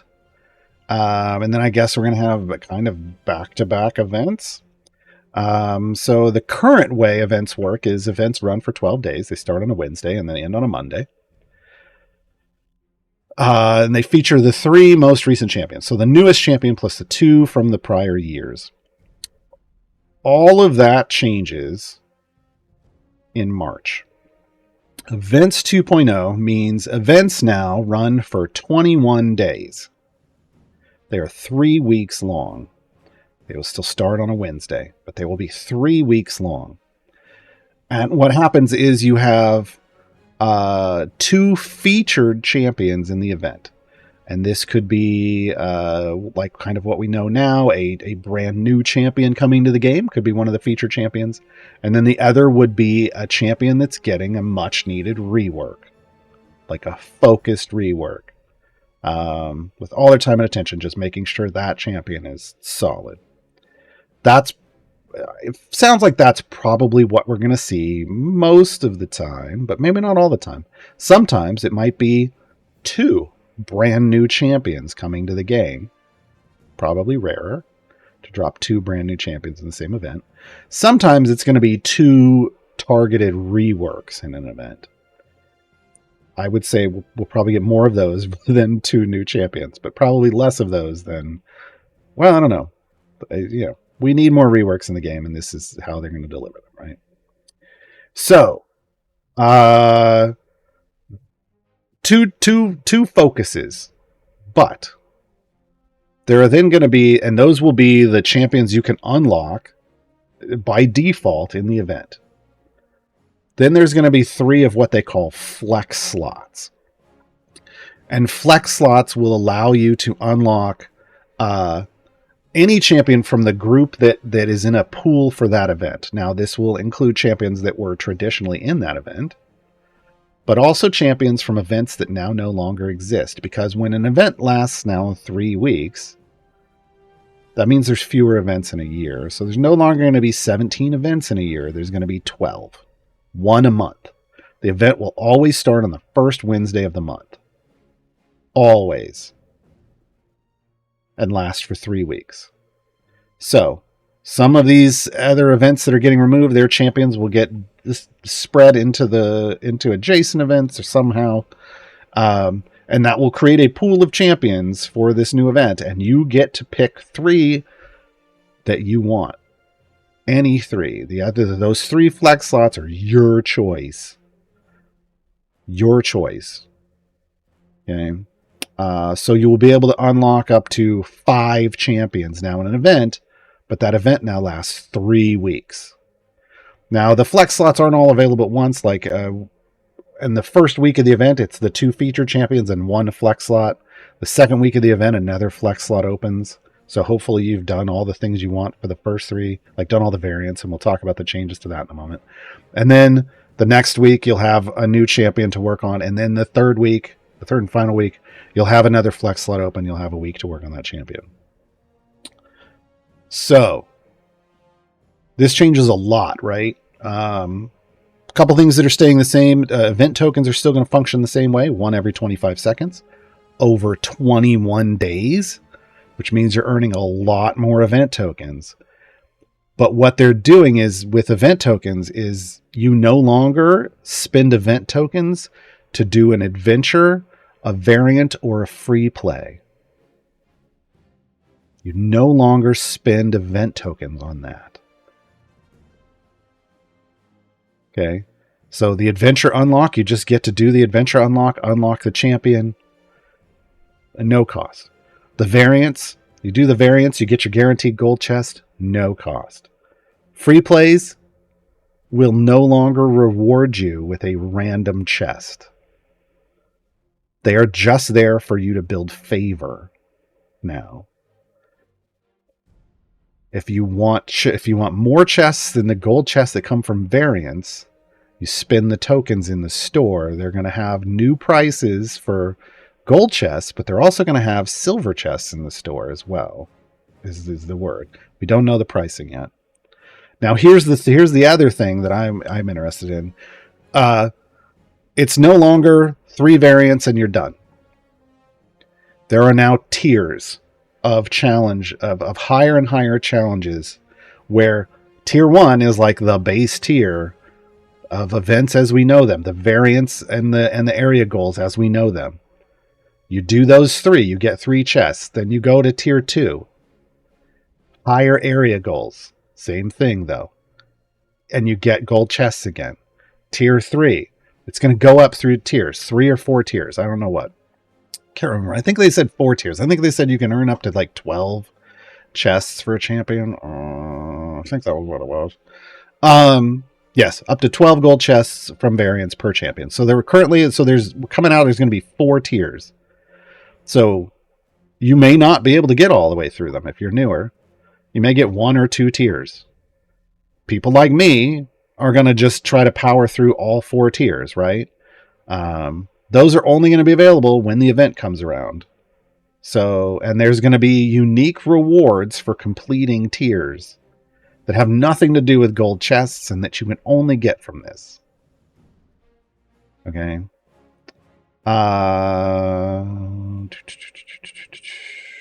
What else? Oh, champions that are featured in this season are going to have buffs for them for the season, for the event, kind of like season buffs. So during that event with their rework, they're going to have a little fun buff, right? But they're going to get rewards for these, for like the new and the rework champions, unique rewards from the tiers. Again, the idea here is, for the last 6.5 years, people have been like, wow, you have a lot of events. They happen so much. Shouldn't you maybe slow this down a little bit? Wouldn't that improve the quality of things? Well, guess what? They're now finally doing what people have asked for 6.5 years. 1 event a month with a focus on a new champion and reworking and giving a rework to a much needed, to a champion that really needs it, right? Maybe 2 reworks. Maybe in some rare unicorn scenario, 2 brand new champions. You still have time gates in between events, and you'll have content drops in between events. And because of the way math works, not all months are the same length, right? So sometimes there will be 2 time gate weekends in between events, sometimes only 1. There's at least going to be 1 time gate between an event, sometimes 2. So you still get a good number of time gates and content drops, but everything is just slowed down a little bit so that they can focus more on quality. Imagine that. So that's what's coming in Events 2.0. I am looking forward to that. I asked a bunch of questions, on Dev Insights. Like, my questions were like, how are tokens changing? What's going on with this? And honestly, I love that we're getting tiers of challenges and you can earn a lot more gold chests to gear up your champions. In theory, I like the idea of just spending my tokens in the shop instead of running free plays. That means I no longer just have to give up a day or more of letting my game idle and run to 51 over and over again automated. I can pop bounty contracts that are still going to work in the same way and go and buy all my chests and gear up my champion on day 1. I no longer have to wait. Yes, there was. I forgot this. Tokens, they're now giving us something that we've wanted for a long time. If you have a bunch of tokens that you don't burn at the end of an event, they're going to spend as much as they can automatically on chests from the store. We don't know exactly how that's going to work yet. Some people don't like that already. But then whatever's left over will turn into generic tokens in your inventory. And when you use bounty contracts between events, they will drop those generic tokens and they will store up until the next event. So you no longer have to hold bounty contracts until an event. You'll be able to use them at any time, which is great. I know people were complaining about that. I don't want them automatically spending my token. Well, then log in on the last day and buy your own chests.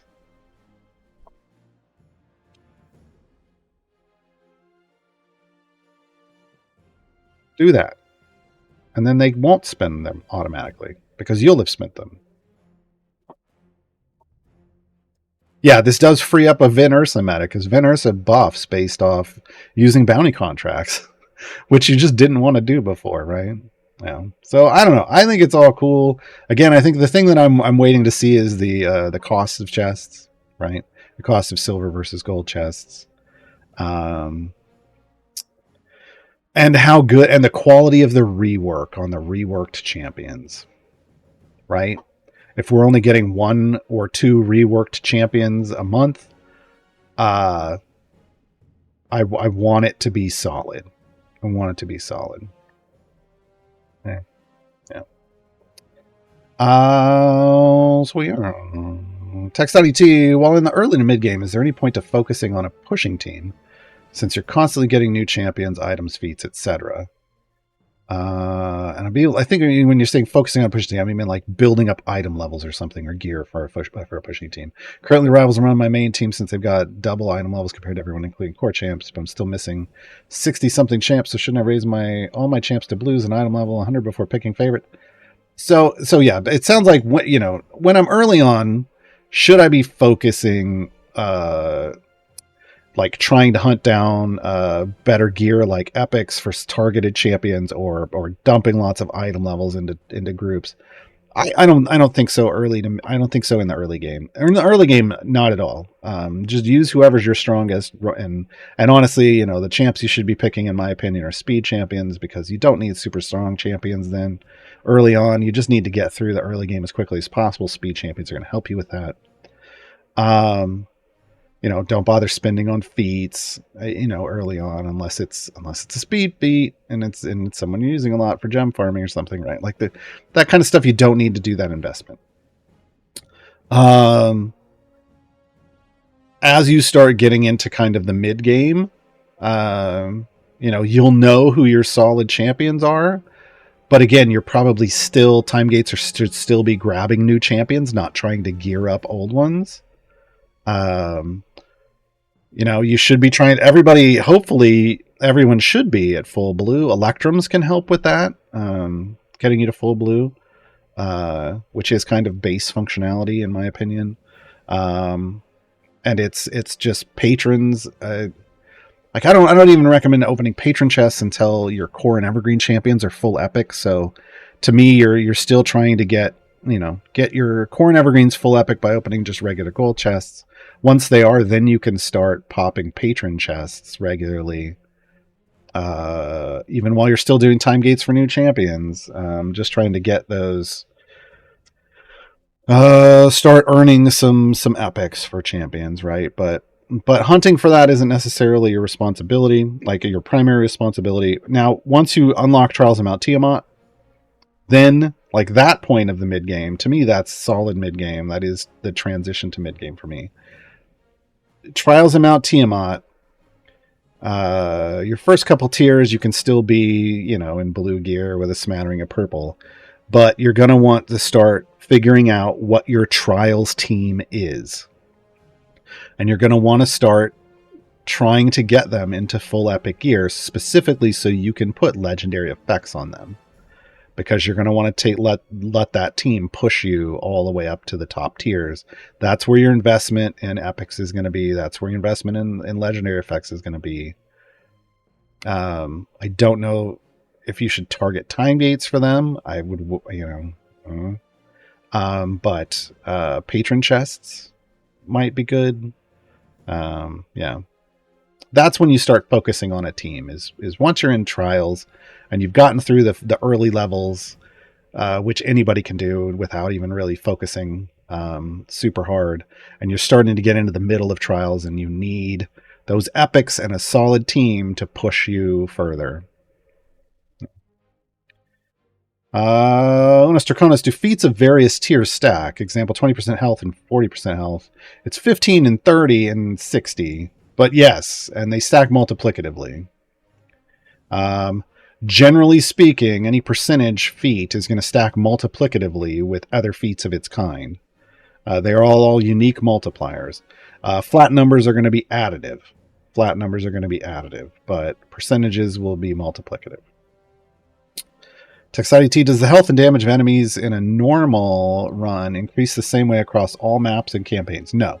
Each campaign has its own, like all adventures in a campaign, yes, but each campaign has its own health and gold find scaling, which is why Turn of Fortune's Wheel, just me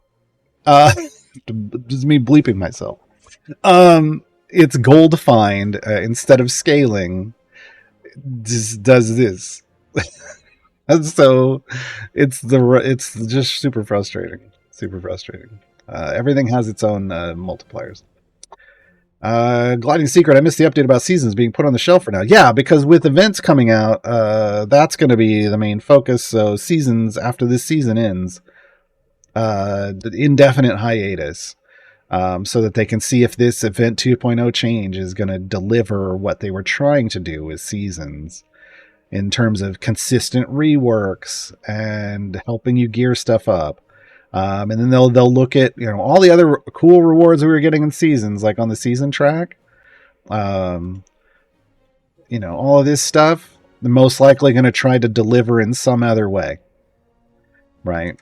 It is, that is the downside to seasons going on hold, is all those cool rewards aren't going to be around anymore. But in that form, they just have to find a different way to deliver them, right?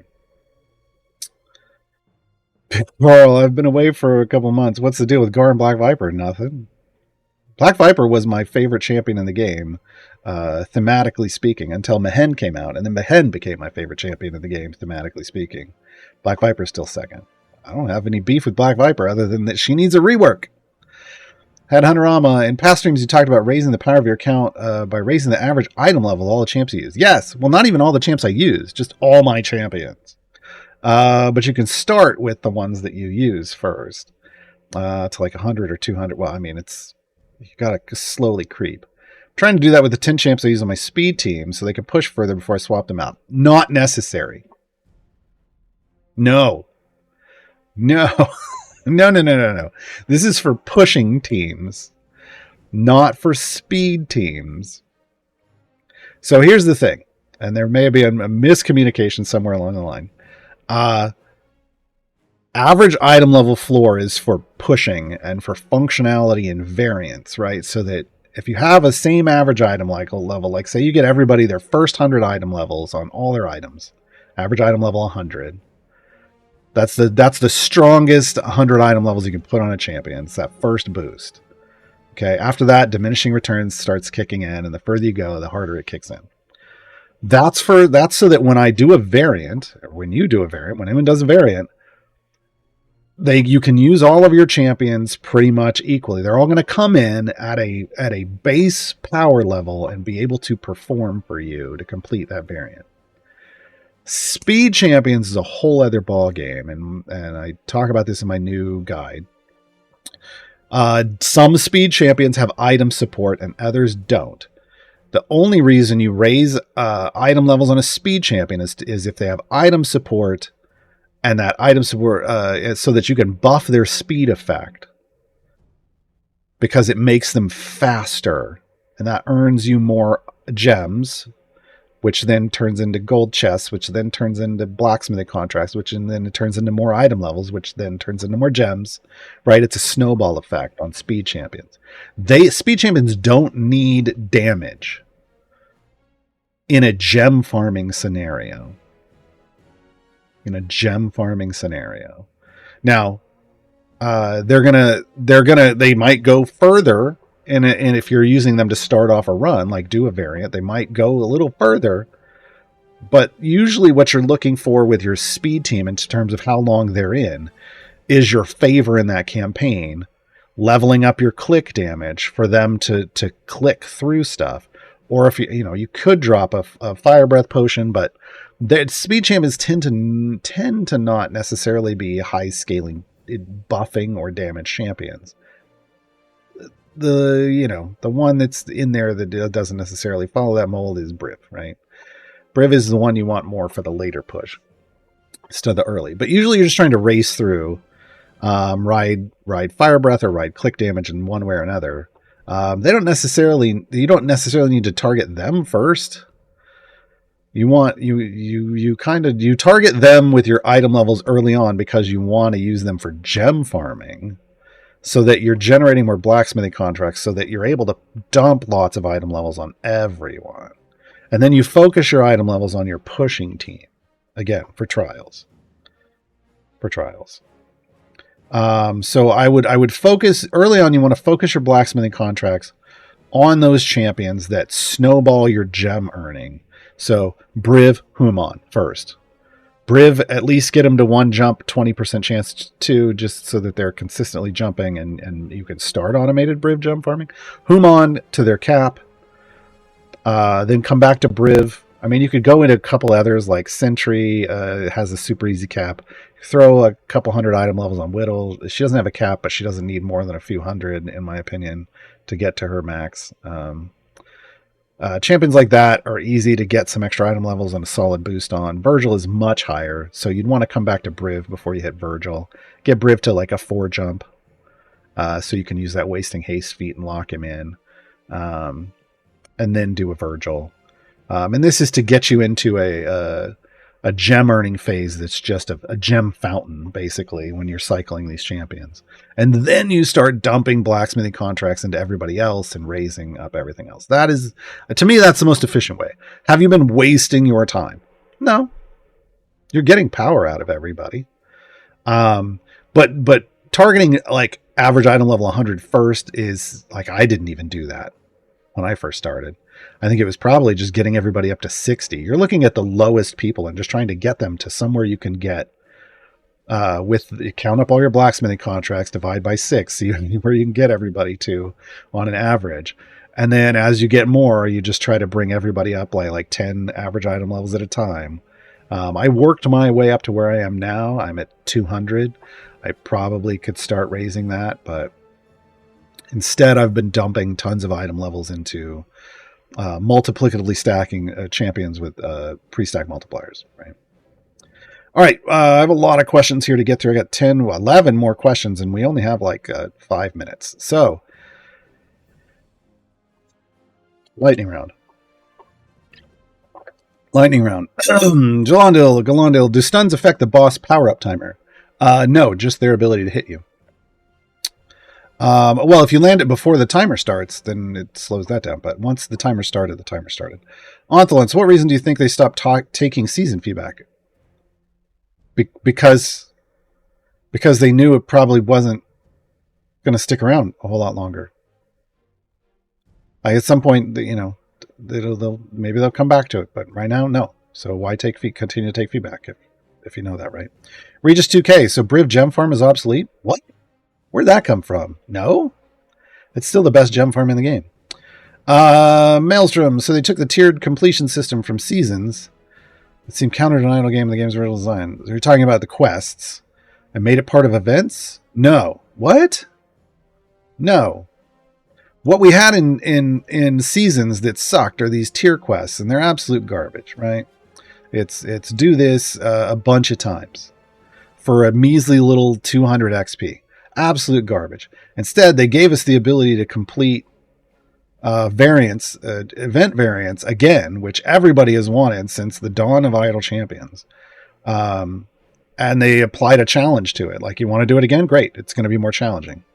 You want to do it again? Great. It's going to be more challenging. Yeah.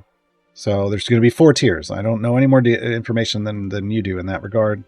There's going to be another blog about events right before the events come out. It's in the blog. It tells you when it's coming out, and another one about the collection system. Gordis, Seasons have spent a couple years of providing a nice stream of goodies. Yeah, a large variety of good stuff available to earn for free players. Yep, plus great value for reasonably small purchase for non-free players. Yep. Is that tap just shutting off? I mean, for now, yeah. They gave away so much good stuff.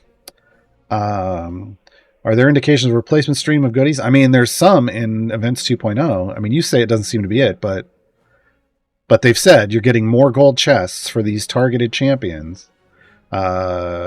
And there's also, they've said, unique rewards like feats and stuff that you from Events 2.0. But is it going to be all? They can't put everything into events. Some of it seems to be going there, and some of it will go to other systems. That's the thing. By changing the dev cycle like this, they're allowing themselves more time to create new systems that we can interact with instead of just trying to, fit everything into old ones. Maelstrom, will they be allowing for more small contracts to be used at a time? I have no idea. That's quality of life. Maybe that'll happen afterwards. Shadow Elements, no more season buffs. No, but again, there's some kind of buff related to champions in the events. Maelstrom, any words on Trials 2.0? They got to get these systems out. These 2 systems out that will change their whole dev cycle. They also sunsetted the Switch. Lots of things are changing. Once they get these in and they're happy with them, then we'll probably hear word on everything else we've wanted for years, right? Imaginal Disc, which Turn of Fortune's Wheel Adventure is best for favor farming? I don't know. Somebody told me that in chat when I was doing it the other day, and it was whatever I wasn't doing. And if you struggle to earn the favor for the perks, not for the perks, for the blessings, you need to build around the idea of building a formation that is a gold find formation where everybody has a gold find boost, or Azaka farming when you get where you're going. Somebody in chat might be able to help you with the exact adventure, though. I did the second one, and that was not the right one. Delkin, which champions that stun can be used in Zerial variants? I have no idea. I don't keep track of that kind of stuff in my head. The Nautical Minute is I've been progressing, ceiling well with the meta items for late game speed and DPS formations. Cool. I'm waiting for Valentine's Third. I'm doing well now. Blah, blacksmith contracts. Happy with my Briv doing the iconic 4-jump. Is there no end to my growing power? I don't know. If you're at 4-jump and you're trying to keep the currently you can build Briv to however many jumps you want. I stopped at 4 because when I looked at the math, I was like 9 isn't going to be so. I don't want to spend the next year just trying to get item levels for 9. It's your choice. And you already asked that. All right, we're done. We're done. Yeah, I can't. I don't memorize all the champions that can be used in variants, folks. When I do a variant, I just hop into a variant and I see who I can use, and then I go use them. That's it. I don't prep or pregame or any of that kind of stuff. So I don't keep that kind of stuff in my head. We are out. This is the last stream of the weekend. Streams on the Cena Games channel should be back Tuesday. I stream on my channel though, Twitch TV/Gaarawarr. You can find it here. You can click on my name, toss me a follow so you know when I'm online. I stream Idle Champions on Mondays and Wednesdays on a show called Idle Chatter. I also write guides live on those streams, which is how we wrote the last few. But I answer questions constantly whenever people have them during those streams. Occasionally I do high-end content. Once the collections rework comes out, so end of this month, all the streams on my channel are going to be a new game account. I'm going to make a new account and I'm going to run as a new player and I'm going to do everything from the beginning. And that's going to be all the streams on my channel for a while as I try to play through this new major iteration of the game as a new player to update guides. But until then, I play other games like, in about an hour-ish, I'm going to go get some lunch and then come back and stream. And this afternoon, we're playing some Skull and Bones. It's an open beta weekend. It's a beautiful game with enchanting music, and the gameplay frustrates the heck out of me. So come be a pirate with me in my happy place, sailing on the seas and singing sea chanties in about an hour. That's it. Thank you, Gabe, for grabbing the questions. Thank you to all of you for asking the questions. The song we're going out on, I think, is about the unsung hero of the dungeon. Enjoy.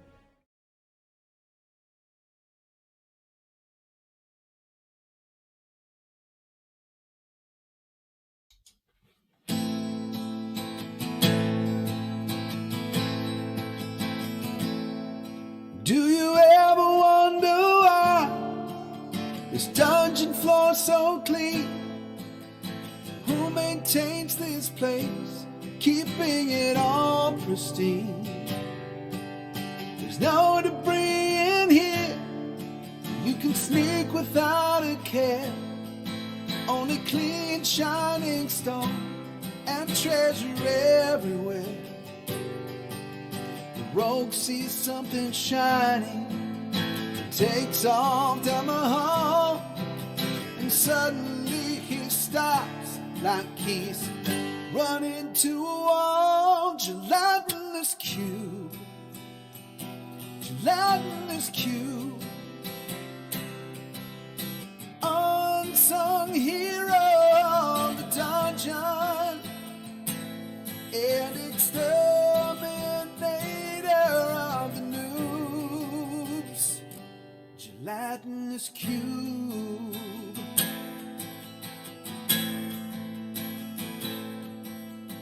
Not a single cobweb, not one speck of dust. Silver rust. The corridor is 10 feet tall and strangely 10 feet wide. There's no place for you to go, there's no place left to hide. If you stumble in the path of that not so friendly jail, unless you want to face its wrath, you better run like hell. Gelatinous cube, gelatinous cube, unsung hero of the dungeon and exterminator of the news. Gelatinous cube.